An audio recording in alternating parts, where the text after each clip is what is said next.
Yes, we are. All right. It's good stuff. Greg, not sure if you want to do all that sending. I mean, you're the best at sending our links out there so the Yeah, people know what's going on. yeah, that's what I'm trying to get on that right now. Yes, sir. I'll give it a second before we start up. New format.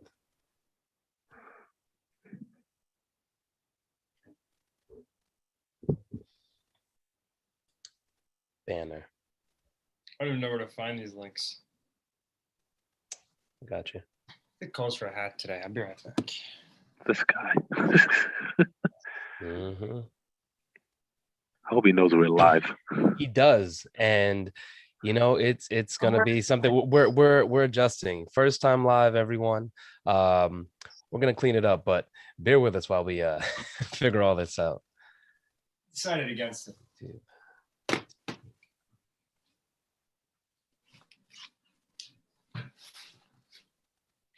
Good to go. How you doing over there, Greg? I'm all right. Oh, I got the YouTube link. Let's go. All right.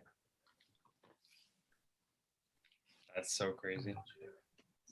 This should have been a test. There we go.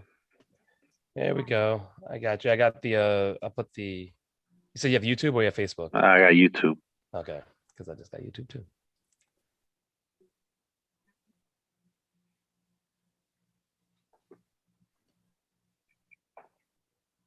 All right.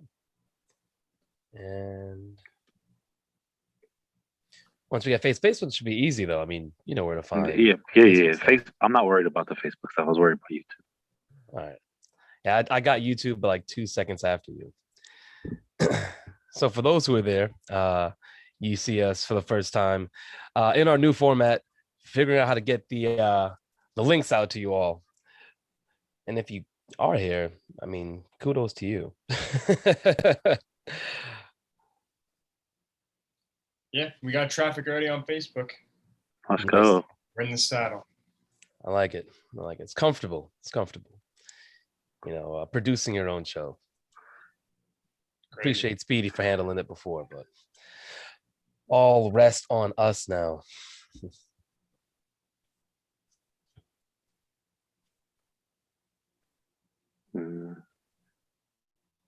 We good, Greg? Yeah, we straight. I was waiting on you. You just no. I was forwarding links. My bad, bro. Yeah, I didn't know you was waiting for me. I wanted to make sure we're good. I want to start up. Yeah, All right, go ahead. Go I ahead. bet. Perfect. Well, welcome to another episode of Smoke and Mirrors. As you saw just a little while ago, we were figuring out the new format. It is a Monday morning, and we are presented only by the Sports Hit List, as we said on Friday. No longer part of the Worldwide Sports Radio Network. So, like I said, welcome. It's been a busy weekend. I mean, personally for me. But but how you guys doing, Deck? How was your weekend, man? It was good. It was good. We showed up to the field at 9 a.m. for a game, and the other team did not show. So what was the other team? It was all right. It was like it's Bordy Barn. Nah, not Bordy Barn, because the Bordy Barn's on Sunday. The game was on Saturday, so there was no really reason for them to miss. Mm-hmm. But nah, it was the Seahawks. Cold Spring Harbor. Yeah, they got the wrong team. They got the wrong time, I think. I don't know. You got the forfeit? Yeah, I got a forfeit, but I mean, still kind of sucks. We had a nice practicing though. Hung out with my girl and some friends and family out on the island. Ran into some dude in Port Jeff who was wearing a Nationals jersey. I looked at him and I was like, Bryce. Wait, was his name Ricky? Nah, it was out in Port Jeff. I don't know his name. No.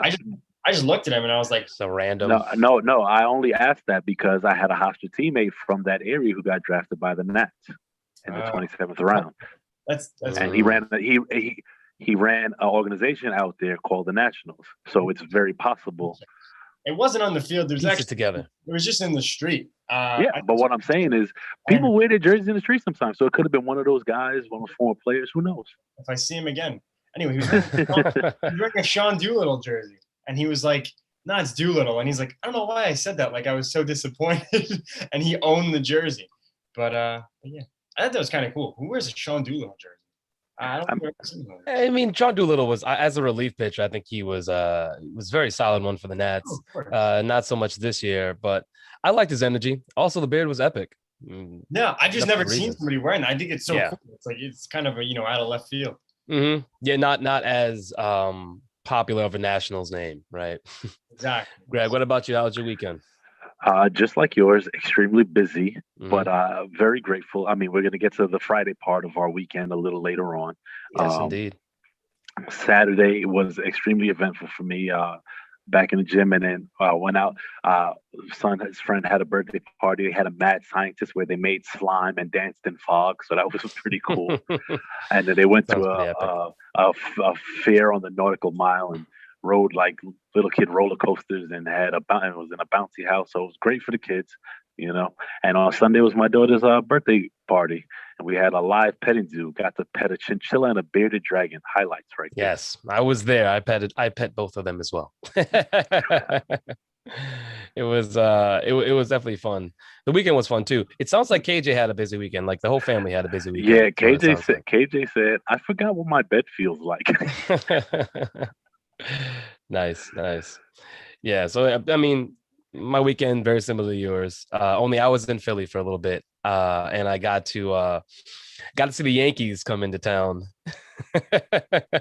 I mean, when I saw them, they were a little bit. I guess the fans were happier, seeing the Yankee fans there because I was right by Citizens Bank Park. I was in Philly. Yeah, that's what I'm saying. I got to see the Yankees, like see your fans come into town, and they left a lot sadder than they came. We'll get into that. Before we get to baseball, let's talk about some basketball. We had I don't know if any of us called this, but the Suns swept the Nuggets. No, I don't think. Oh, yeah, Deck, he did. He did. Yes, he did. Suns in 4. Well, congratulations to you. I don't know if you thought if you had Joker getting ejected. I didn't get that. That would have been a nice prop bet, though. But no, would have been. I mean, man. I don't know if did you guys watch the foul? Because I watched the call. Yes, I did. And I mean, they out of the LeBron James handbook of flops, he got him a little bit on the nose. But the reaction, staying on the ground for as long as he did, it didn't seem like it was that bad. I will say I could see on its face why he would call the flagrant 2, just because of how hard he came down to try to make contact with the ball, but he barely touched him. And the replay shows it.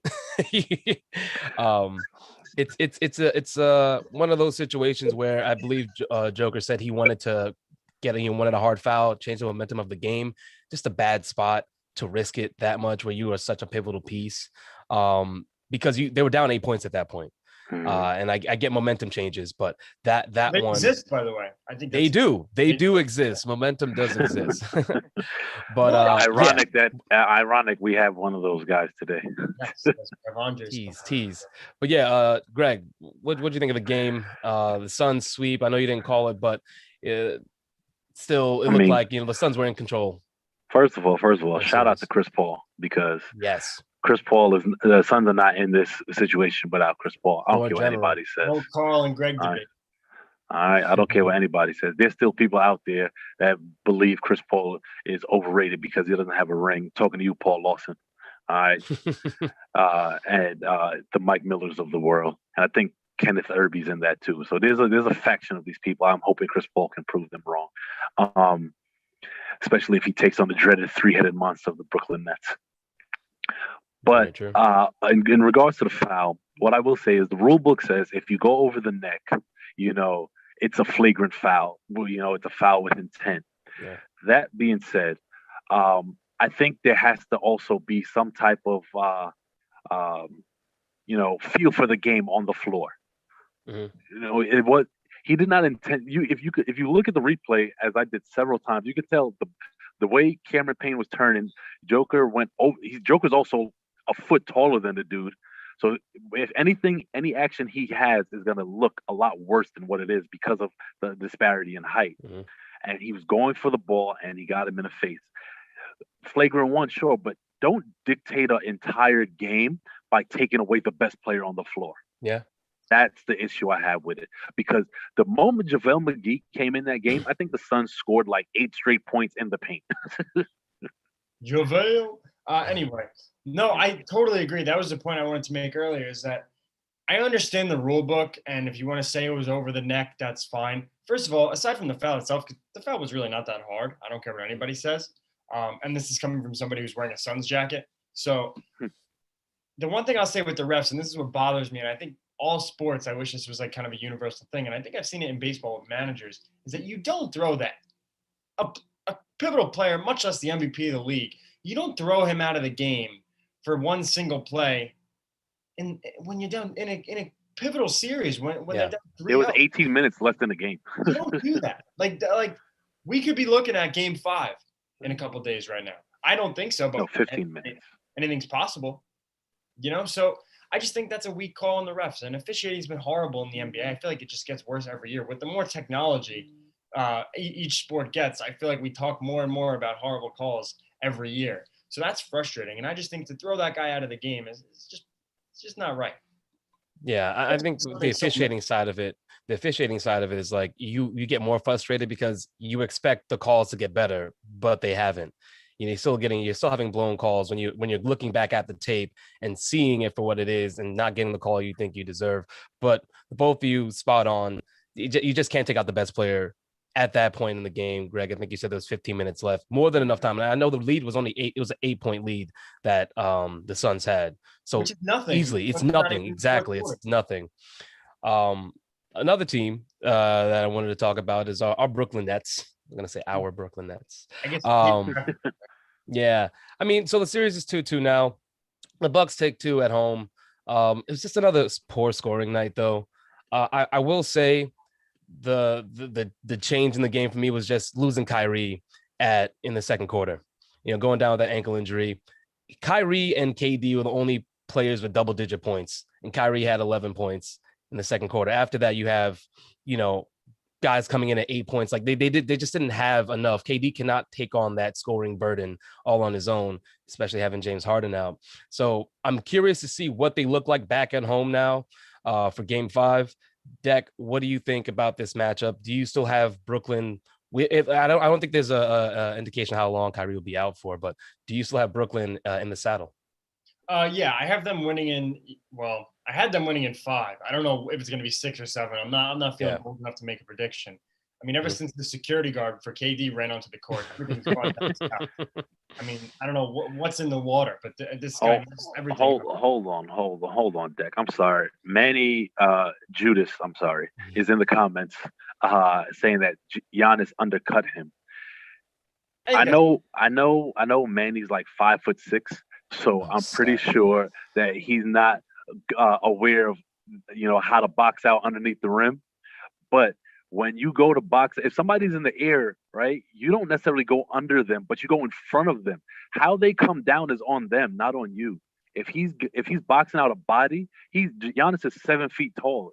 It's very liable that and with a huge wingspan, it's very liable that Kyrie will come down on his foot.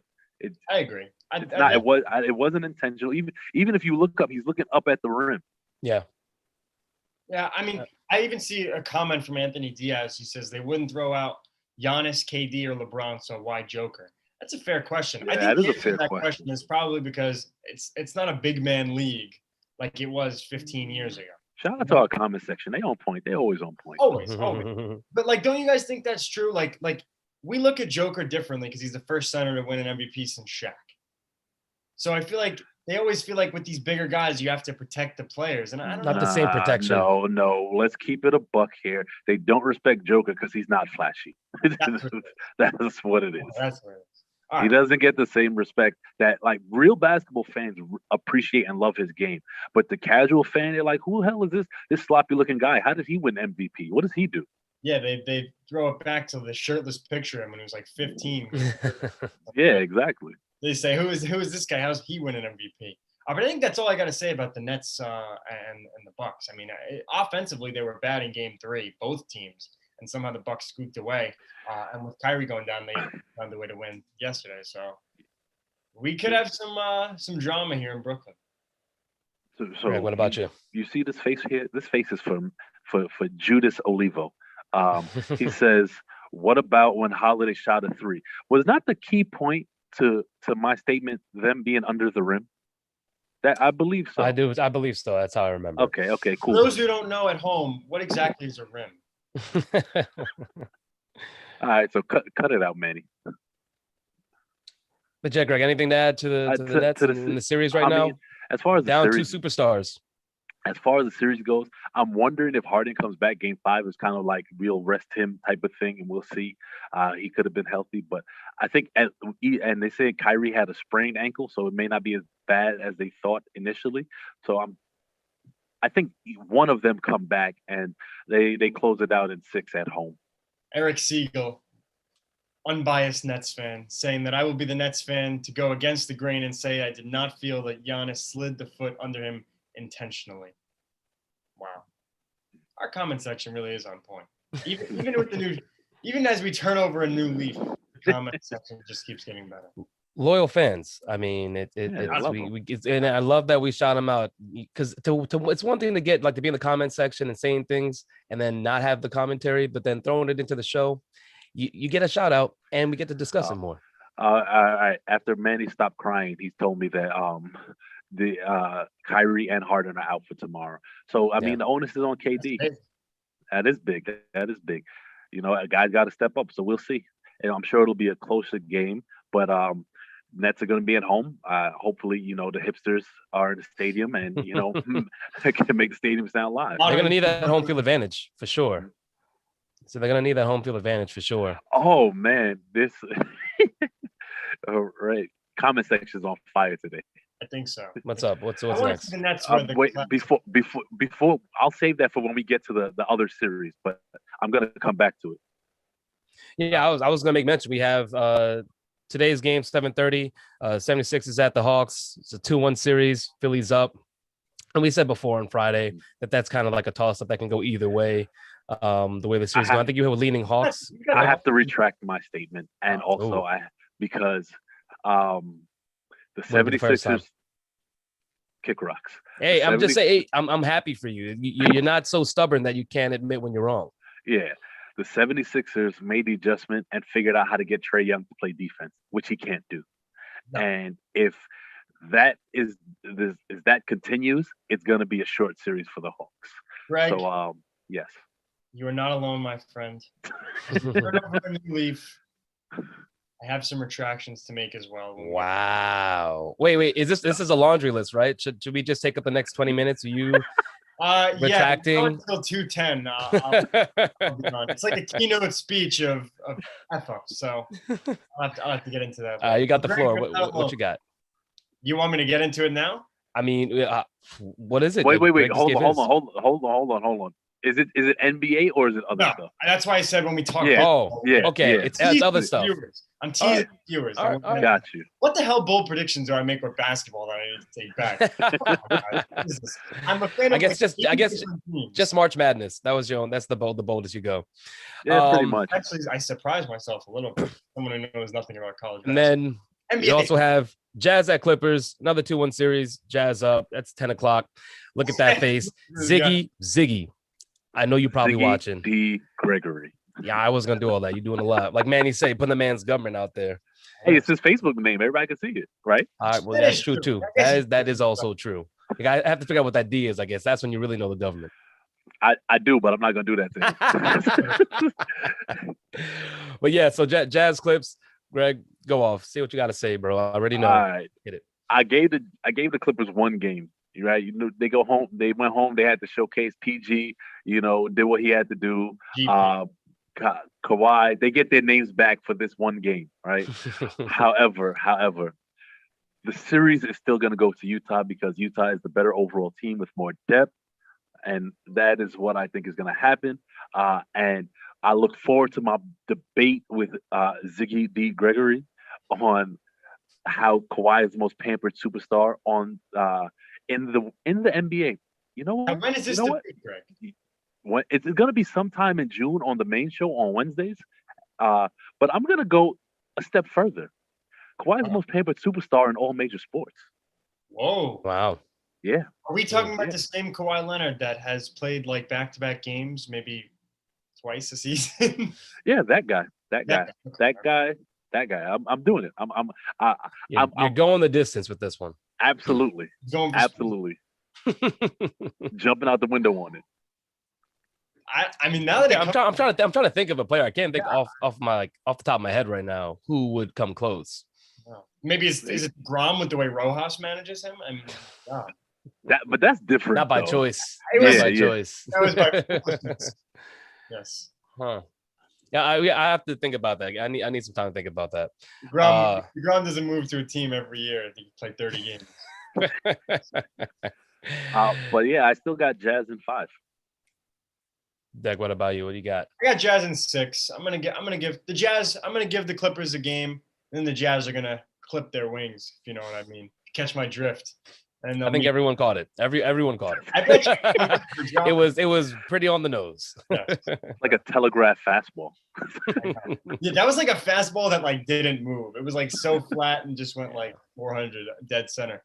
But yeah, I'm gonna give one game to the Jazz. I think the Clippers. I think the Jazz are gonna get them in 5, and they're gonna meet CP3, D-Book, and DeAndre in the Western Conference Finals, and that should be exciting. One thing I will say that people about Phoenix, they said they haven't really gone up against any elite guard play, and I will say that is accurate. They will have to go up against elite guard play in the conference finals, regardless of who is playing, who they're playing. The Jazz have better guard play. Yeah, yes, the Jazz do have a better crop of guards, but that is something to watch out for, especially the CP3 haters. That's the one thing I wanted to get to in this series. Paul Lawson and Israel Edwards, back I think last year sometime, had said and feverishly defended the fact that playoff Rondo is a better point guard in the playoffs than CP3. So, first question is, who's y'all supplier? All right. And second question is, what are y'all on? Shout out to Reynald for bringing that up, because we just got to stop. Yes, CP3 gets hurt, it sucks, but we got to Rajon Rondo has been the consummate role player every time he's been in the playoffs. He has never led a team to anything. So let's pump the brakes on this. We got to stop. 4 in 08. Can I make one comment about this series? Go ahead. Go for it. The Jazz thing, right? If somehow the Clippers find a way to win. Oh, right? man. I know it'll be slow for me. We're digging deep. I mean, you do that to yourself, though. You dig yourself holes. And honestly, I think it's just a part of you. That's who you are. I think we fall into the trap of going big or going home. And we don't like to go home. But then we wind up going home, like the Clippers will. But anyway, say the Clippers don't go home, right?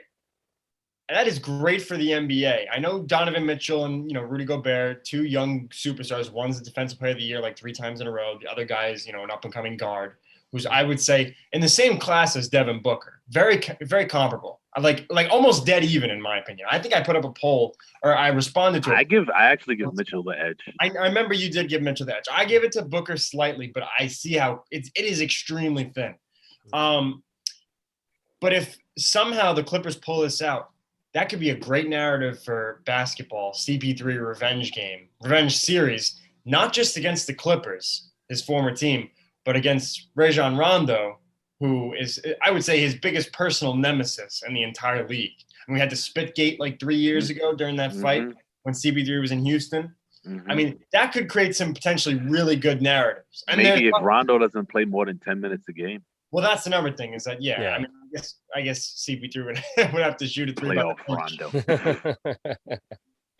You bring up a good point, though. I think that would be very entertaining. It's great for narratives, great for us. Yeah, I mean, I think for anyone that does commentary on sports, you want to see a matchup like that, and hope that it plays out in the game, which I can't imagine it wouldn't. Especially the way that Chris Paul's been playing. He's been shut out, and Greg, because I know from like years back, the Sports Hit List, you guys have been having this debate about Chris Paul. And should have worn my CP3 Wake Forest jersey. You need more CP3 gear the way that you have like caped for him, because and for good reason though, because he gets a lot of hate. So I'm hoping this is a similar Greg debate when I feel like in history past, when he's done the game where it's not the game, excuse me, the whole idea of you're not a winner unless you win a championship. And I feel like you've battled a lot of people. Like I guess Yes, like Marcus. yes. I I've think this falls under that umbrella. absolutely, Yep. absolutely, and I do need more CP3 gear. You are right, Steph. Absolutely. And Then you just said, don't forget it would be CP3 versus the Clippers, his former team. Did I not say that? Oh, what is this? Unbelievable. I don't think people are Paul listening when Lawson, you're Paul talking. Lawson, you weren't being sub, bro. I mentioned your name, your full Facebook government name. Yes. I just did not expect to mention your name, which is why you didn't get the invite. But after after the series is over, we are more than welcome to chop it up on how ridiculous you sound about this playoff Rondo thing over CP3. So We could talk about it. We got yeah, time. I mean, it's not an open today, but we have invitation. time. Yes. Yeah. So Paul, So you're welcome back on the show. you were not subbed, sir. I don't do subs. You should know that by now. Paul, No, I need you to carve out time in your day for that because I don't think you're gonna be able to multitask on that one. That's gonna be full for all your attention. That's a slate. That could be Wednesday at 4:00 if things go right. Okay. Then he meant snubbed. He keeps saying subbed. I think he meant snubbed as he's not on air. Don't worry, you'll get your time. It just happened in a flow conversation, bro. This is our first time commercial free, and we just flowing with it, having some fun with it. I know. We are indeed. We're getting along, which is a little bit weird. I can't wait new messages. Okay, hold on. I mean, you know what? That's true. I was gonna say for the most part, I get along with all, the two of you. All three of us do get along typically. That is but true. then it's just certain topics, certain players that we part ways on, and that's. But stay tuned. Stay tuned. Okay, all right. I'm excited because I have no idea. Everyone at home, I have no idea what he's about to talk about. You guys. I could be talking about. Best believe if it's what I think it is, I'm gonna wild out. I could be talking about the Kardashians. You have no Please idea. don't. Oh, and here comes Israel jumping in the comments off the K2, talking about playoff Rondo over CP3 any time of the day. That's wild. That's a wild man. Well, you know what? Hold on. I don't want to give that too much air because it doesn't deserve to breathe. One thing before you go, I just got to shout out Big Boss Man, Carl Coulange, right? For setting us up on a platform. And I'm going to do something that I don't do often. And I got to give Carl credit because in terms of CP3, he walked himself back over the whole overrated thing. So shout out to you, Carl, for having some humility and taking a step back and realizing that, you see point guard greatness. Wear it on the chin. Wear it on the chin. That's what we're going to do. We are really turning over a new leaf, and I can't say that I'm disappointed about it. We are turning over a new leaf, and there's also something I want to introduce, something new to Smoke and Mirrors. We're going to talk about a little soccer, football, for those that are outside the States that call it by its true name, and the Euro Cup 2020. Now, I would say myself, Deck, not as well versed. Greg, I know you dabble a little bit, but there's a whole sports hit list soccer group, and apparently I'm not in it, but I hear that it's wild in there. I have heard that. I've heard that it's very active. There's a lot of trash talk back and forth, and so we're bringing on one of those folks from the group. He's been on the show before. he was hinted to before early in the show. It's going to be Mr. Numbers. We're going to bring him in to talk about Euro Cup 2020. I also thought it was 2021 because it's in the current year, but there's an explanation for that, I think. So we're going to ask you. But come on in, Andres, and let us know a little bit more about this football that everyone enjoys. Hey, he got the gear on. I like it. How you doing, sir? I'm waiting for it to come in. Connecting. Get that audio connected. How's it going? I am connected. Fantastic, gentlemen. How are you guys doing? Good, What's going thank on, you. sir? Thanks for coming on. Thank you guys for having me. Before I get started, I just want to say one thing. Happy birthday to the little Polius. God bless. Thank you. Appreciate that, sir. For sure. But so, Stefan, you had a question? I couldn't hear you. Sorry. I was yeah. So I was when we decided to talk about this, I was expecting to be Euro Cup 2021 because that's the current year we're in. But I think I read a little bit about it, and it's 2020 because of last year's season being suspended, or this cup being suspended. So they're just calling it the 2020 Euro Cup, correct? Yes. So what runs the world? Money. Cash, baby. Money, right? So all the sponsorships for the teams, all the sponsorships for the tournament, all the sponsorships for everything in general says Euro 2020. So they're like, hey, listen, we can't go back and change everything. So we're going to stick to Euros 2020. And they're like, okay, that's fine. So there you go, sir. We made t-shirts where they printed on and they said, we got to roll with it. Yep. They're like, no more ink. There's a shortage on ink. We can't do it again. We're sorry. Plain and simple. I like it. Well, give us a little insight into this cup. I know it started this weekend. Already have some matches that took place. just let us know who are favorites out there right now for this cup.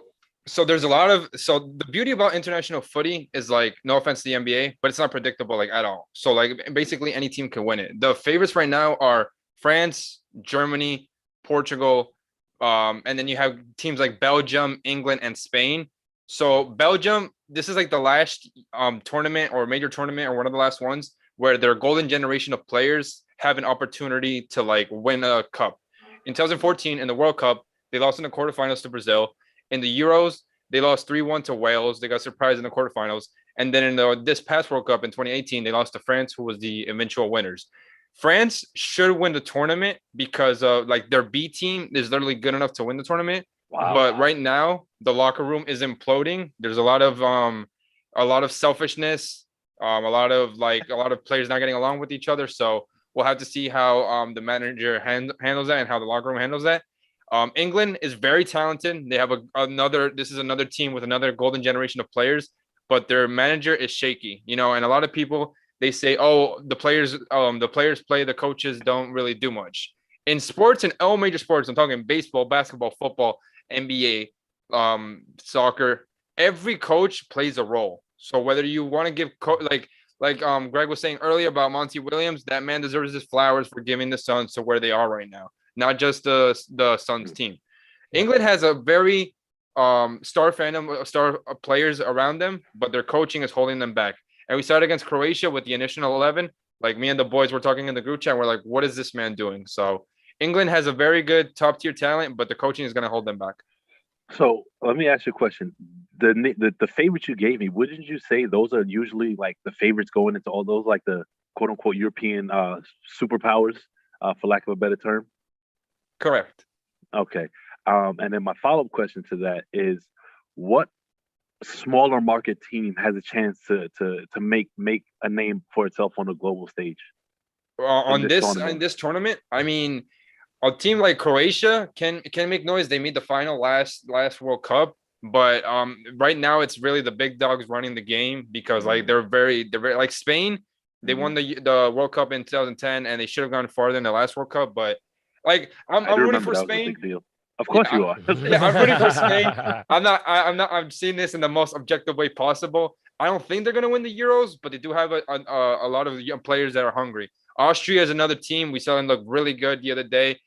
Italy, they've been under the radar for so long because in 2010 they went out on the group stage. 2012 they lost the final to Spain. 2014 in the World Cup they went out on the group stage.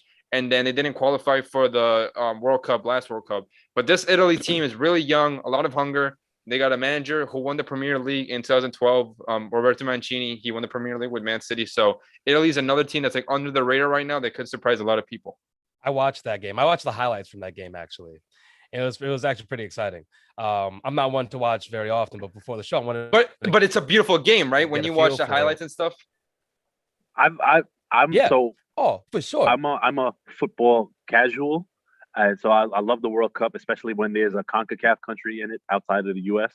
And so I tune in. And I will say that I know most people find it boring, but if you understand at least some of the basics of how the game is played, it is exciting to watch. But there's also another cup that's being started, correct? Yes, it's called the Copa America. Yeah, and that consists of who? The Southern American teams. So basically every like continent, quote unquote, has their own confederation. So we got the African Cup, we got the Asian Cup, we got the South American Cup, which is the Copa America, we got the Gold Cup, which is the United States, Costa Rica, Mexico, Honduras, those type of teams, Central and North American teams. And then we got the Euro Cup, which is the teams from Europe. Okay, I'm sorry. Learning something. Yeah. Every moment of this. I mean, and when does that start? When does that cup start? So it's funny because every major tournament is being played right now except for the Gold Cup. The Gold Cup is being played next month. Got it. So it's all happening now. Yeah. I agree with Manny in the comments. This is the World Cup is the best. It's always exciting when you're walking through the city and there's like, you can hear the bars halfway down the street with all the excitement. Like, when do Americans get that excited about soccer? Right, Declan. Like right now, listen. Like this is the golden generation, like of footballers, and they're upcoming because I think like 15 or 16 players. They're in Europe right now. They're not getting significant minutes, but just like that experience of playing in the Champions League and stuff. So like even if you're a casual to football, even start watching like the Euro, start watching like the Copa America, even the Gold Cup next month. I'll keep you updated. I'll have your number, so I'll text you when the United States play, because that generation of footballers, they're gonna hopefully bring something. They're gonna give us like something to cheer for, because the last game against Mexico, Greg, I don't know if you were tuned into that one, but it was an amazing game, and I heard about it. I didn't see. I watched, but I heard about it. yeah, and not to use a bad word, but they had a lot of cojones in that game to pull that one out, so they deserved that win. I did. I know the U.S. men's national team usually gets a bad rap, and they say the women are better than them. But I heard this crop of players supposed to be really good. Yeah, absolutely. I've actually heard that too. So we have your team for the Euro Cup, which is Spain. What about Copa America? Who's your team? So I'm Venezuelan, so I'm rooting for Venezuela, but I know they're not going to make a lot of noise because unfortunately they don't have the quality of players to do that, and they got COVID infected. Like 17 different players are like isolating right now. But I am rooting for Messi to win it all, because the perception of him as a player and who he is like in the history of football is misconceived, because he hasn't won anything with Argentina yet. So hopefully Messi. So Stefan, so Brazil and Argentina, they're like the Mets and Yankees, or like the Yankees and Red Sox. They just don't like each other, right? Gotcha. So the Copa America this year is being played in Brazil. So if Messi gets to do that in Brazil, it would start a lot of rage and stuff. That actually sounds really exciting for sports, right? Like narratives like that, games like that, when you can compete against rivals, especially when you're at home, or I guess in this case for Argentina being away, that sounds exciting. What I wanted to say is we have to keep bringing you on again, or more of the soccer, the football guys in. Man, you got to see that chat. It gets crazy. Honestly, a part of me wants. It's hard for me to debate, but I want to bring two y'all on and just kind of like go at it, because what plays out in the chat playing out here would be wild. But good luck. I think Spain's playing today, right? Today at 3. Yeah, they play at 3. And then Declan was saying in the comments. So I said this on my pod that'll be out on Friday. Christian Eriksen, he's a player for Denmark. In case you've been living under a rock, he collapsed on the field and he was literally pronounced dead for like 7 seconds. They were literally performing CPR, and he's like alive now, thank God. But the referee did an amazing job, because he was literally calling for help. Like the minute it happened, like he wasn't like waiting or whatever. All the Denmark players, they gathered around him. They were trying to like protect them. Even some players from Finland, they offered like the flags and they were covering him. And the problem, I don't have a problem with anything that was happening. I do have a problem with the media saying, oh, why is this getting tweeted out? Why is this getting said? Like, we needed the minute-to-minute updates. And like, that's their job as like sports journalists. Yeah. And I feel like a lot of people in the world, they just try to look for clicks saying, oh, this guy's a bad person because he put his wife's face out there. Or like ESPN, I don't think they should have shown his wife crying and stuff. I do think they should have shown him like giving like the thumbs up and stuff.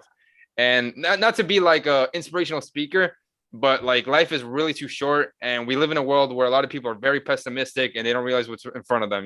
I feel like us four, we're very thankful for like the house that we have, the food that we have, the family that we have. And I just feel like little things like that get taken for granted in life. So, thank God that we're breathing even with the pandemic and everything. So I just had to say that. I thought that was crazy. And that's why I wanted to mention it. I mean, the guy literally, he just collapsed. Like, that was scary to watch. And I thought it was great on the teams. One thing, a criticism I got for the league in a second, but I thought the players handled everything perfectly, covering him, make sure no one saw him. Obviously, they used a defibrillator on him, and he woke up. It only took one time. So I think the doctor, whoever was working on him, said. So thank God. That would have been really tragic. I can't remember the last time someone died during their sport on the field on injuries. Maybe off the top of your head. If not, it's something that hasn't happened, at least my memory, for a long time. There was another soccer player that he collapsed on the field like 3 years ago, and like the PTSD was beating him because he was like, please God, like don't let this happen to him. And then he was writing a note. And then I was also saying that like we've seen baseball players get line drives to the teeth. Yeah. Like we've seen that happen millions and millions of times, and that's scary. Like we've seen to the head, we've seen pickoffs. Kevin Pillar to the nose had to get face surgery. Horrible. And but even him, I feel like that's different. Yeah, that's graphic, but this guy wasn't dying on the field. No, but a line drive to your head is a line drive to your head, Yeah. or like a Yeah. hit by pitch. The ramifications might show on the field. but feelings are the that's- same because you want to know, is this person going to get up again? That's so 100%. I do think when someone has a heart attack on the field, like, I mean, Yeah. that was to see him collapse like that, and like even like it wasn't even just the officials, Suddenly. the players on the other team were like, get over here.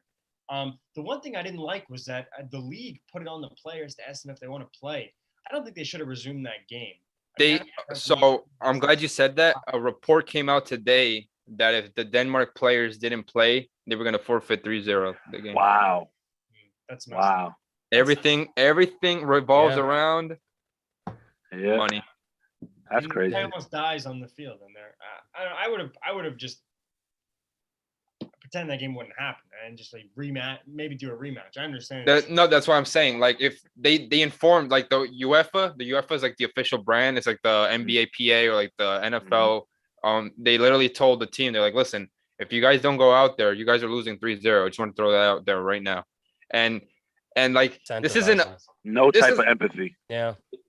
This is like a 50-50 thing. So Finland ended up beating Denmark 1-0, but it was their first goal in a major tournament. So it was pretty cool.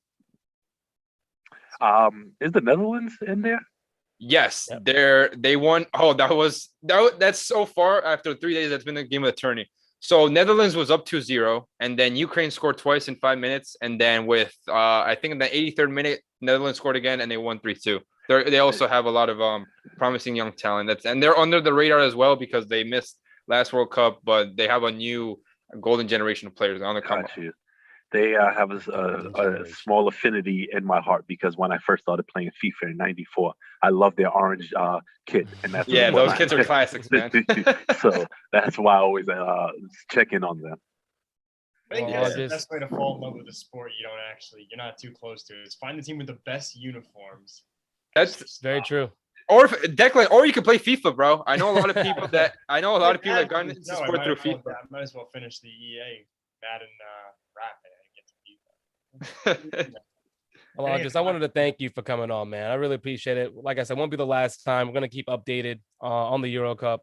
All the cups that are happening. There's oh, hey, there it is. There it is. That's the city jersey. City jersey. Got the respect greatness. Damn straight. Respect greatness. I wanted to thank Paul you guys Lawson, for having I think me he's on. talking to you. How'd you 36 get that George Paul jersey? Oh, that's a Chris Paul jersey. Yeah, listen, my Paul George jersey will be on tonight. Don't worry about it. My Paul George jersey will be on tonight. Don't worry about it. Don't be disrespectful, sir. I'm disrespecting.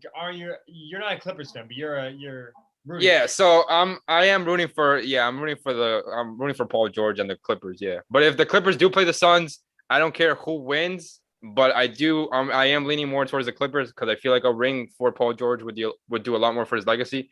Chris Paul is already a top 3 point guard in my book, the most objective book of all time. So, all right, it's time to end the segment. All right. Wait, one more thing. All right. I gotta ask you this. One more thing. So, me and one of my close friends, we were having a debate about who's the best pitcher of this generation, and obviously, is DeGrom already up there? He has to be, right? Absolutely. He has to be number 2, right, behind Clayton Kershaw. I'd say you have an argument. Kershaw, Scherzer, and DeGrom is right on their heels. If he gets another Cy Young and say has a deep playoff run and gets a World Series, early in his career than the two of them, then it changes things. DeGrom bunny hops Scherzer before Kershaw. Yes, he does. Yes. What about Verlander's in that combo too, yes. regardless of his shaky World Series numbers. But so as much as I don't like the Mets, I'm respecting DeGrom and what he's doing. Like when DeGrom is on, like I'm watching him play because like he has more RBIs than runs allowed, and it's just like that happens in Little League, man. That's not supposed to happen. Exactly, or like in high school. So people like I don't think the Dodgers World Series was a fluke. I'm not gonna lie, I don't think so. Or Trevor Bauer, Cy Young. But if we put in the 162 game sample, I think DeGrom should be on his 4th Cy Young right now.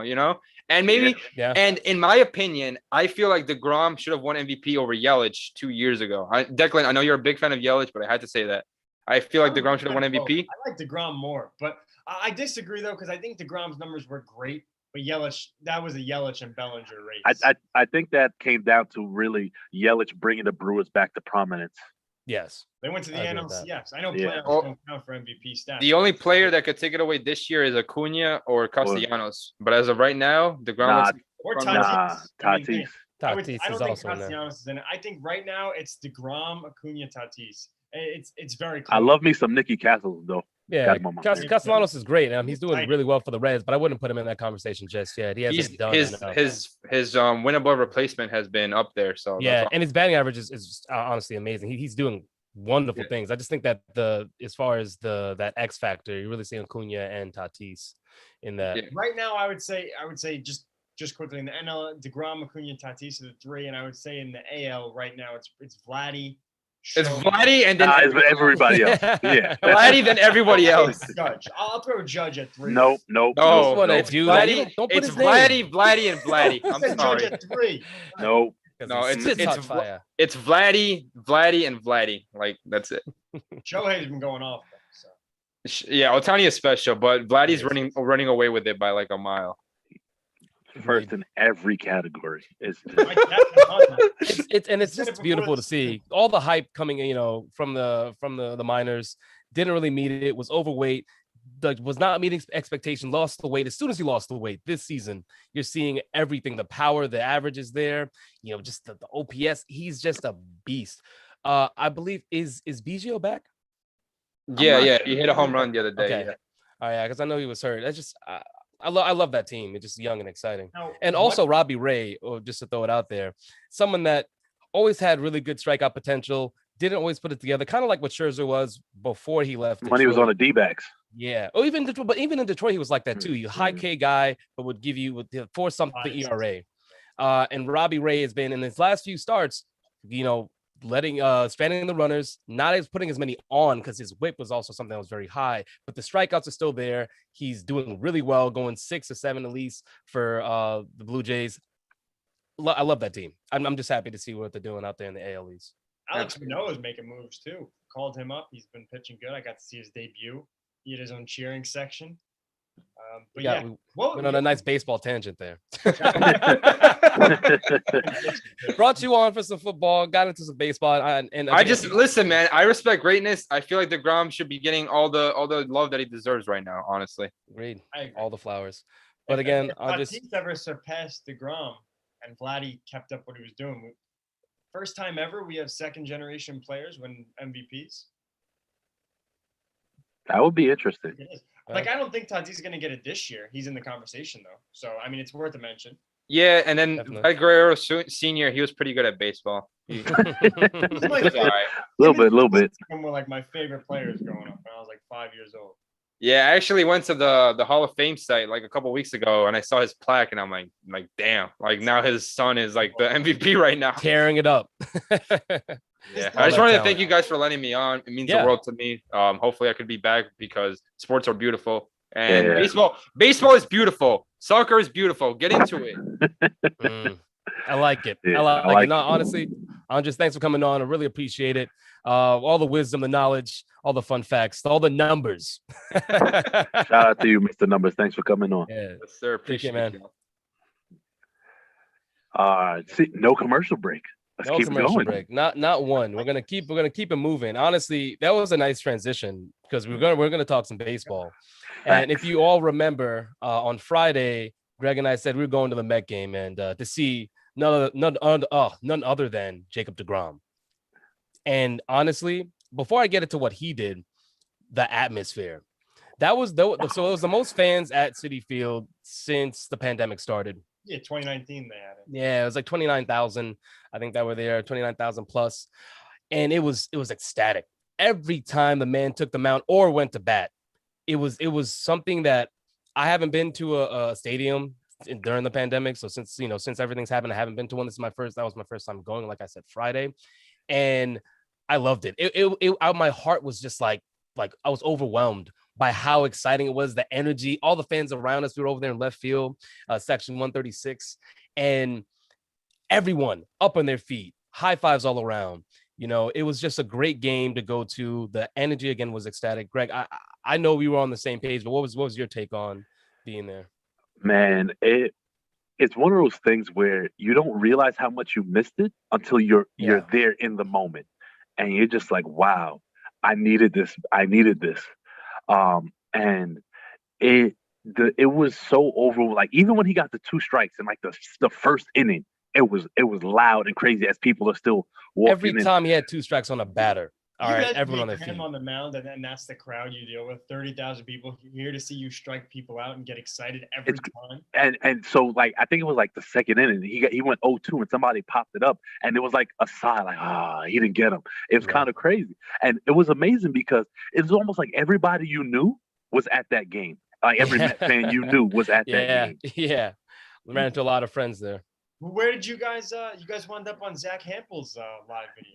Yeah, so let me tell you how that happened and how Manny became Judas permanently. That was gonna have to come up. Yeah, talk about it. So Manny a couple weeks ago tells us he orders his you in the chat. He tells us he orders his El Nino jersey. And then I'm like, he tells me on the side he got it, but I don't remember this.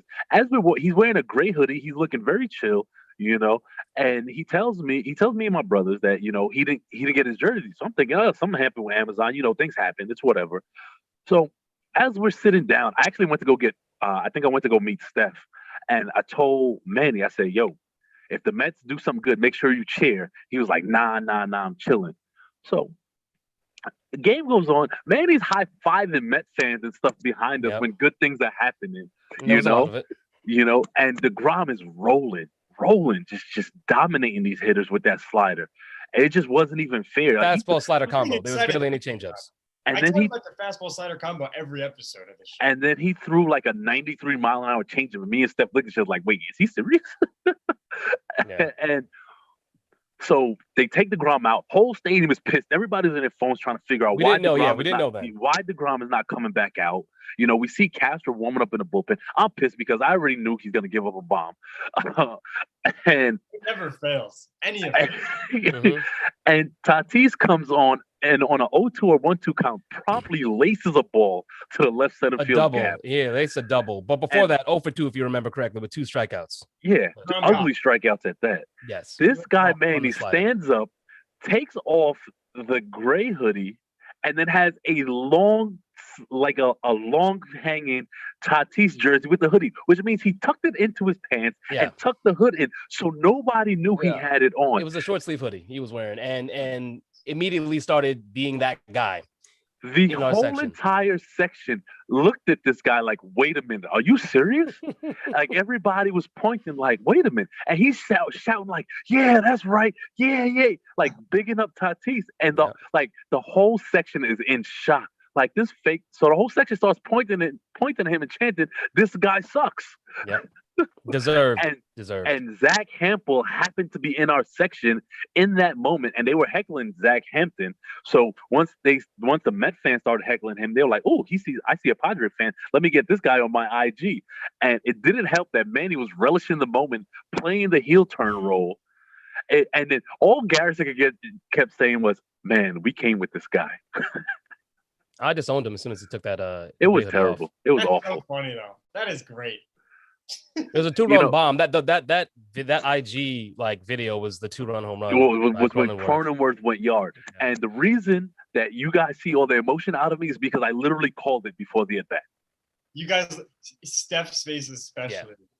Because I was just taking in Manny being like that guy. Like everyone was just hating him. This guy sucks. All the fans. I mean, it was good natured too, though. One of the guys behind us was like, "I high-fived you. How can I have trust issues now? Like, who do I know how do I know I can high five someone now? Like, you're not a Met fan, so all that energy's there, and I'm recording it, and all of a sudden I hear the stadium being like, oh, and I look over and I'm watching Pilar running into the gap. I'm like, no.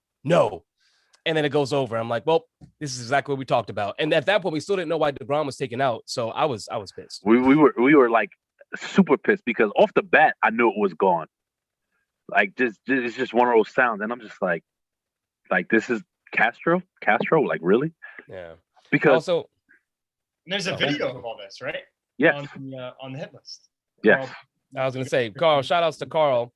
Because he took all the videos and the pictures that we had at the game and put together a beautiful montage that really captures all that energy I was talking about.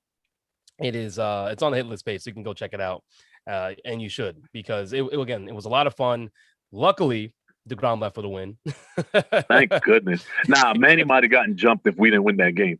That's true. That's true. All helped to DeGrom himself with that 2-run single. Yes. It sounded like, even on television, it sounded like the roof was coming off. It was insane. I was trying to record, then as soon as he got the hit, I put my phone down, started jumping up and it was wild. I think Manny lost his beer. A lot of people lost their drinks at that point. there was a lot of spilled alcohol places and cheering, high five, hard high fives, slaps all around, just energy. Loved it. DeGrom is just a world talent. And for anyone out there, if you have the time on a day that he's pitching, I highly recommend going down and watching that game, because even if you don't like baseball, you don't understand it as much, being in that environment will truly make you feel like, man, like this is it. Like this, I could see myself liking this game, because it's from start to finish. It was an exciting game. Even if you hate baseball, I urge you to go get Mets tickets and watch DeGrom live. That's a hard ask for someone that hates the game to pay money to watch a game they hate. You're right. But people don't hate alcohol, so get some drinks. Oh, you get the most expensive drinks? Why are you doing this, bro? Why are you doing this? I'm being realistic. How appealing $13 beers are. But. Yeah. You hate the game, go to get an expensive drink and watch the game you hate so much. But what I was gonna say, a fun fact about DeGrom, I think I heard McNeil have an interview. He doesn't take BP. Like, you know how, like, if a starting pitcher usually takes BP before, he doesn't take BP. He just focuses on getting ready for the game. Dude, that's just hits, bro. Yeah, he just goes up there and hacks. He takes his hacks. All right, don't make a mistake to DeGrom. You remember that daddy hack he took where everybody was? It was the first AB. Mm-hmm. It was a big. Honestly, I want to be at the stadium when he goes yard. It's gonna happen this season. He's gonna hit a home run, and it's gonna be ridiculous. Someone's gonna get punched out.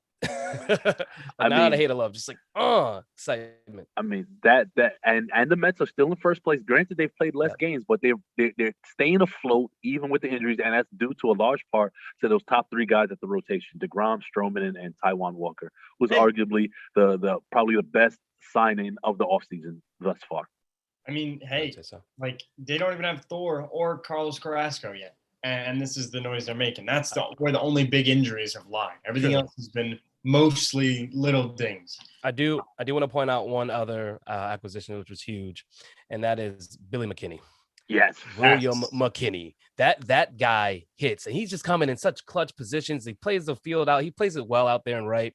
When Conforto comes back, he will get the spot back, just because he was playing like a high quality or higher caliber right field, Gold Glove, I would say, level he was playing at. His bat was still not there as much. He had some clutch hits here and there, but he's going to start. The question is, what will he do? What will he do at the plate? Because if he struggles at the plate, I can see McKinney going back in there. I just don't think McKinney stays in once Conforto's back. I don't think he'll start because of defense. I think he'll start because of contract. I'm not saying because of defense. The defense justifies why you would put him out there. If he wasn't doing well in the field and he wasn't doing well at the plate, you can't really justify him going out there except for his contract. But he was playing stellar defense, so he's saving runs for you. And his bat was it wasn't, dead. It wasn't what, Lindor was doing early in the season. But I will say that he gets the chance to start once he comes back. But if he struggles at all, McKinney's going to be in the wings, as he should be, because he has done well since he started for the Mets. Yeah, I don't think Michael Conforto is going to lose his job to Billy McKinney. I see also with the way, not to be that guy, but with the way the injuries have been going, you can never have enough depth. And I think the Mets learned that big time this year. He'll find time. They'll find time. If Alonso gets a day off, Dom goes to first, Billy McKinney goes to left. There's going to be or bench Dom, because Dom has struggled. So he might end up just playing in the field when Dom is on the bench. Yeah, also true for a rest day. But I do want to cover the other side of town, the other team that it's exciting to watch or to hear about them as a Met fan, because I know what that's like on the other side. The sweep, as I mentioned this weekend, that the Phillies laid down on the Yankees out there in Citizens Bank Park, was tough for me to watch as a Met fan.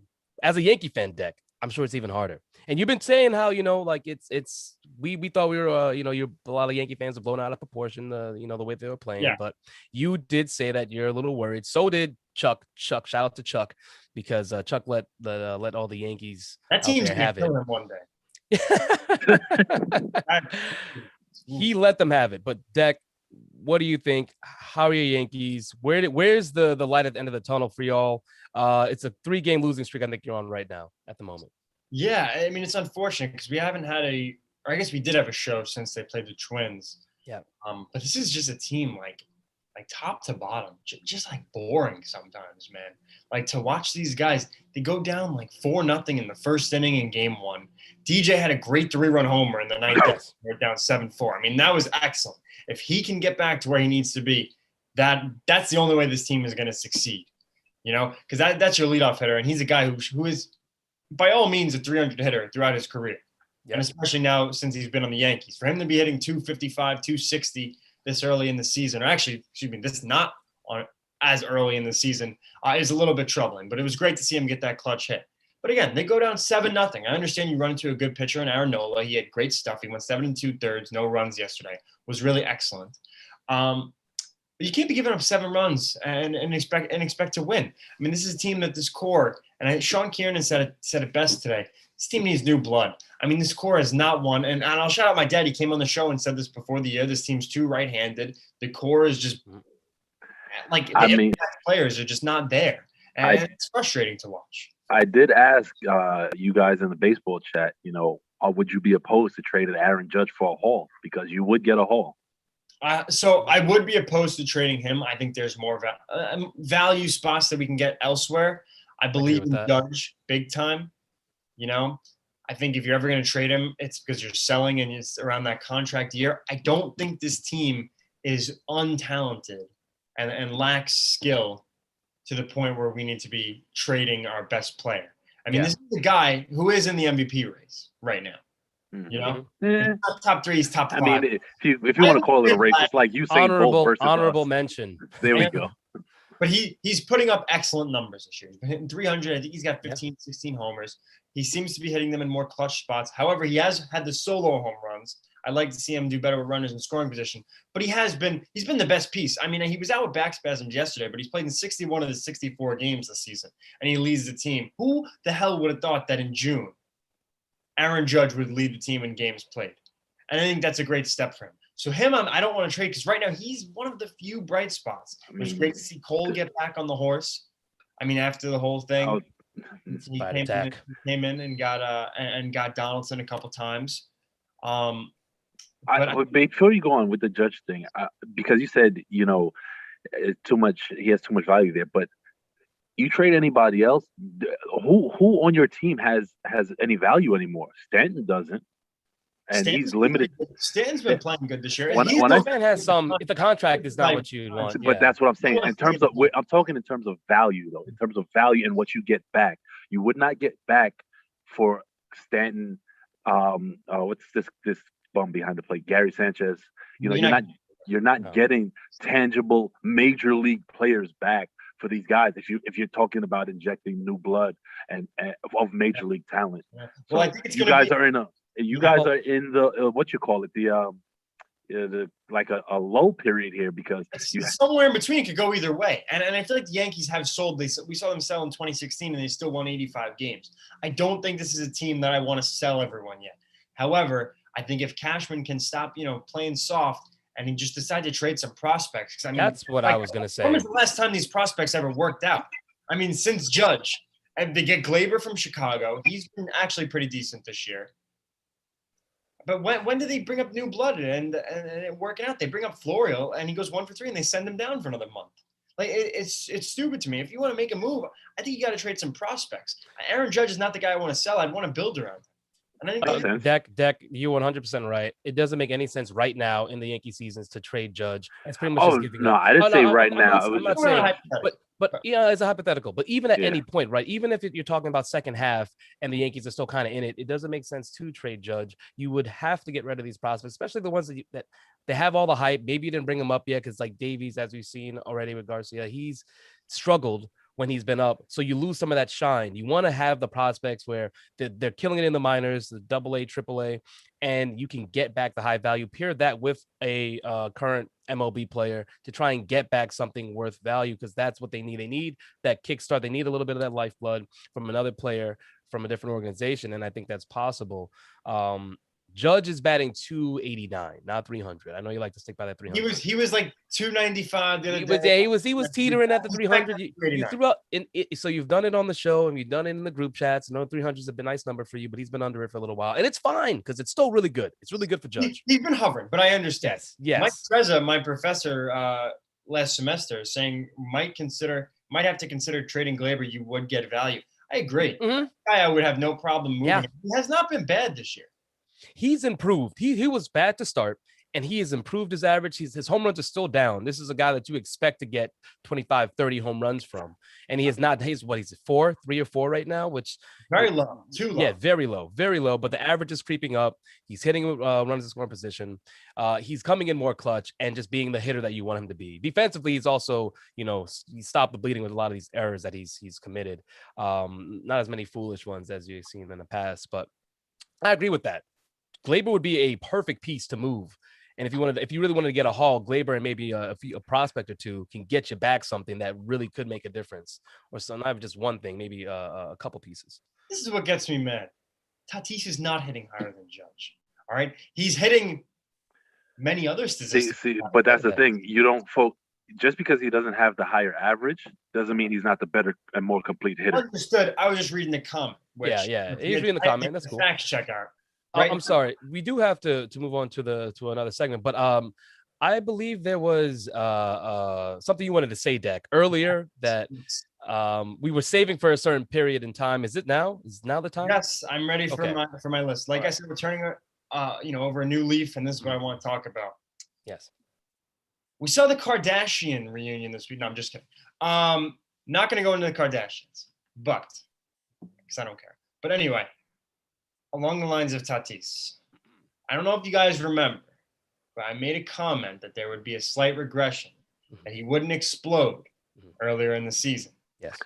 Yep. How could we forget? Yes. And I'm here to say, I said that he would hit 265, 30 home runs. He might hit 30 home runs in like 3 weeks. Yes. So after being on the statistical lookout, I have decided to deliver my concession speech and say that there is no regression. If anything, the prediction that I should have made was that he would have got out of the gate slow and a little banged up, and then he would have got back into the saddle and rode off into the sunset, which I guess the sunset is the MVP race and the NL West race. He had the grand slam to win them the game yesterday. Yes, he did. I know it wasn't against DeGrom. I know he looked bad against DeGrom, but he was excellent this series nonetheless. And for that, I said out of the 3 guys, I said one of them would bust. I didn't expect it to be the one that I thought would do the best, but Juan Soto hasn't been the player that I want him to be this year. Hopefully he can get back. All 3 have not been where they need to be. Excuse me, not all 3. One of the 3. Like I said, all 3 of them have not been, I guess, consistent. I guess I had it right when I said that. We're not where they needed to be, but you've heard a concession. Fernando Tatis has not regressed. If anything, he has exploded. Clip that segment right there. Clip that right there. Whatever you got to do. Listen, we're talking about humility, and Carl has admitted he's wrong. Greg went back on something earlier in the show, and that's how I kind of teased this little, I guess, apology, walk back, Michael Jackson moonwalk. I'm proud of you. Crow consumption. We tried this a few weeks ago. You didn't do it, but I'm proud of you. I'm proud of you because this moment needed to happen. It needed to happen now. If you didn't do it at all, and let's say we went through the whole season, and let's say he hit 267, 270, whatever, and you wanted to stick by that, it would have been bad. I was ready for you to not have this concession speech and just let the season ride out and be like, I told you I was right. Yeah. No. So all right, at the end of the day, I gave a slight regression. And I think everyone's, paints me out to be, a Tatis hater. But even hitting 265, 270 and having 30 home runs, the energy. That's it was a bad energy. Season. I think the take. Understood. Well, because The I take was soft. stand by my takes, except right now. At the time of my takes, I think we're all very adamant individuals, and I think to live up to that is fine. But I mean, I decided, I was sitting, by the fire. By the fire, I mean the U-log on my television. Deep in thought. And yes, I was sitting deep in thought, and I said, I can't sit here and root against this guy the whole season. He's going to hit 50 home runs. And I said, you know what? It's over. If politicians don't do it anymore, they used to do it, but I'm admitting defeat. There's no fraud in this statistical fallacy. It's unfortunate, but you know what? At least now I get to root on one of the best players. Yes, you can, because you haven't been, and we're happy for it, because everyone should be rooting for Fernando Tatis Jr. There's nothing this guy has did that has been anything bad. I mean, spectacular. If anything, it's spectacular. He comes from a guy. He's Fernando Tatis. Obviously, is his father. Given he's Fernando Tatis Jr. He comes from he's a second generation baseball player that Greg told me this weekend, which is so accurate. When he was on the White Sox, I mean, he was traded for James Shields, who gave up like 6 home runs in the first inning of every start when he was in Chicago. So I mean, that guy could use spider tack. Like he should bathe in spider tack. I mean, James Shields. But that's all I got to say about Tatis. Was wrong. He exploded. And maybe I'll get him an MLB The Show, because that's when I really like somebody. Right? Well, Deck, thank you for that. It's much appreciated. I think that everyone that listens and watches at home was waiting for this. Good on you. Good on you. That is a sport. That is a smoke and mirrors first. It probably won't be the last. But with that, Deck eating that crow, Greg, I want to talk about the super regionals, NCAA super regionals. I know that is your wheelhouse. I apologize, but I'm excited to hear Greg break down. Yeah. So go for it. Let us know what's going on. What's the latest hot goss? Okay, the hot goss. So for those of you that don't know, I'm sure people who watch the show right now, I'm a super college baseball nerd. But the super regionals are the part of the college baseball playoffs right before the College World Series, round robin tournament. And each super regional is 3-game series, and it's the best out of 3. So real quick, I feel really bad for East Carolina because they drew Vandy and they got swept. 2-0. They had to face Kumar Rocker and Jack Leiter, which isn't fair for anybody. Not exactly Taiwan Walker and Marcus Stroman, but yeah. But the biggest, we all love upsets here in this country. The biggest upset of the weekend was the number 1 seed, the number 1 overall seed in the tournament, and the number 1 seed throughout the year, Arkansas, losing last night to NC State. And they lost in the most improbable fashion. It was 2 outs, 1-2 count, top 9, and the pitcher hung a breaking ball. And I forgot the kid's name. I'm sorry, I forget his name, but he put one into the left field cheap seats. You could hear a pin drop in that stadium in Arkansas. And they had a small section of NC State fans. It was weird because both teams were red, so you couldn't tell who was who until you saw like quiet high fives. Because unlike Mandy, these fans had some humility. they realized that they had to go to the parking lot to get home. So NC State is now on to the College World Series, and Arkansas, I believe, I think they only made 1 College World Series appearance in their school's history. So that sucks because, they were kind of the consensus pick to go there and finish in the final game with Vandy. Couple other notables. You had your second-ranked Texas make it to the College World Series. Third-ranked Tennessee Volunteers.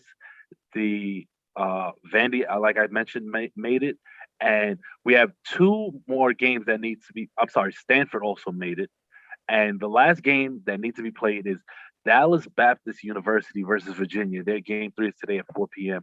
And I'm pulling for the underdog here, Dallas Baptist University. I think they're a really good feel-good story. They don't have any guy that's going to blow you away. They're just real scrappy dudes. Steph, it kind of reminds me of our Thunder team that first year down in Florida when we played against a bunch of dudes that just got released and former D1 players that were throwing 92, 93. Yeah. It's odds stacked against us, and Yeah, scrappy as hell. A lot of small ball. yeah, exactly. Nice. Well, appreciate that update. We're gonna keep you guys posted on that. Greg is how we stay tapped into what's going on in the college baseball world. I get excited watching him talk about it. Like, It's like watching a kid in a candy store. On Christmas every Friday at 12 o'clock when they make a stupid matchup. Yeah, man. It's crazy because like I'll be playing with the kids and I'll get the update for the college baseball and I'll just put it on my phone. I have my headphones in my ear so I could listen. Now I have a quick question because I know KJ likes to go against the grain typically. Does he just choose a team that like a team that you don't like that's like pretty good, No, maybe a competitor of your favorite team? He hasn't come in to watch me watch college baseball because it's usually while he still has like classes and programs and stuff. I see. But terrible marketing, by the way. He came and watched college baseball. But true. I believe that once he starts asking questions, he's like, "Oh, what's your favorite team?" And he was like, "Well, knowing him, he's gonna choose whatever I do like, he's gonna choose the opposite." Yeah. Are you a Gators fan for baseball like you are for? Do you have a favorite team in college? So because I played college baseball, I tend to root for Hofstra on like a personal level because I want to see them do well because I played for them. But on like a national level, because I root for the Gators in football, I like to see them do well. But personally, I do enjoy watching, just college baseball in general. There's no one team in particular, like especially when it comes to SEC or Pac-12 baseball. Big Ten is highly underrated in baseball. And one thing I will say about college baseball is a lot of the smaller schools, college basketball is catching up to college baseball, and where mid majors produce a lot of professional talent. Yeah, John Morant. Yeah. But in like you have a Jacob DeGrom coming from a Stetson, Kluber too. Yeah. I didn't come prepared with the list of small college guys that made it to the pros. But there are a lot of guys in the pros that you're like, where did this guy play ball? And we don't do in baseball. We don't look at where guys went to school a lot. Look, Justin Verlander actually, Old Dominion. Wow. Jordan Zimmerman went D3. I forget where he went though. But I mean, the guy threw a no-hitter. I mean, he is career as a pitcher. Top of his career, the high point in his career. You tell KJ right after that. He'll be having Seminole gear in the house by next year. Oh, that's the one team I will not root for though, is Florida State. That's what I'm saying. That makes sense why KJ would root for them. But gentlemen, that wraps up our show. First time in the new format. We did it. Commercial free for everyone, right? How much did you like that? Now you get used to that. That's going to be from now on, commercial free for the near future. I'm joking. We're not going with commercials. But don't forget to like, share, comment, and subscribe to all Hit List content on YouTube, Facebook, and on IG. The handle is Sports HL. That's Sports HL. And coming up, we have tonight at 7:30 the debut of Off the Rope with the pro wrestling crew. We also have on Wednesday the main show with Boss Man himself. At 4, then they're always live, so you can look forward to that. You've seen Deck on there, you've seen Greg on there. I've been on there a handful of times myself. So Wednesday, 4 p.m. for the live show, and then Thursday we have the B show with Deborah herself, and that's gonna be Thursday. Season finale for Deb. Yes, it is. Before the vacay. So if you want to catch the B show one last time before she goes on a vacation to enjoy her summer, well deserved. That's gonna be 5 p.m. on Thursday. And then we're back again on Friday at 1 p.m., bringing you the smoke and mirrors that you know and love. Ziggy don't want this smoke. Ziggy, we'll see you in the comments, sir. But that's going to do it for us. Again, this is Smoke and Mirrors. I'm your host, Stephen Polius, alongside Declan Krogman and Greg Polius. We'll see you on Friday. Have a great week.